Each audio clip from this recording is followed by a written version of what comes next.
I had to write English, naturally, because it was the only language I spoke, but between my language and the telegraphic code employed by my bosom friends, there was a world of difference. Any primitive man would have understood me. Any man of archaic epics would have understood me. Only those about me, that is to say, a continent of 100 million people, failed to understand my language.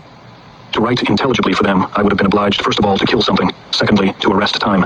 I had just made the realization that life is indestructible, and that there is no such thing as time, only the present. Did they expect me to deny a truth which it had taken me all my life to catch a glimpse of? They most certainly did. The one thing they did not want to hear about was that life is indestructible. Was not their precious new world reared on the destruction of the innocent, on rape and plunder and torture and devastation? Both continents had been violated. Both continents had been stripped and plundered of all that was precious, in things. No greater humiliation, it seems to me, was meted out to any man than to Montezuma. No race was ever more ruthlessly wiped out than the American Indian. No land was ever raped in the foul and bloody way that California was raped by the gold diggers. I blush to think of our origins. Our hands are steeped in blood and crime, and there is no let-up to the slaughter and the pillage, as I discovered it firsthand, traveling throughout the length and breadth of the land. Down to the closest friend, every man is a potential murderer.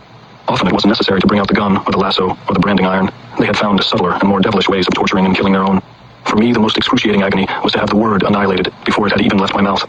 I learned by bitter experience to hold my tongue. I learned to sit in silence and even smile when actually I was foaming at the mouth. I learned to shake hands and say how do you do to all these innocent-looking fiends who were only waiting for me to sit down in order to suck my blood. How was it possible, when I sat down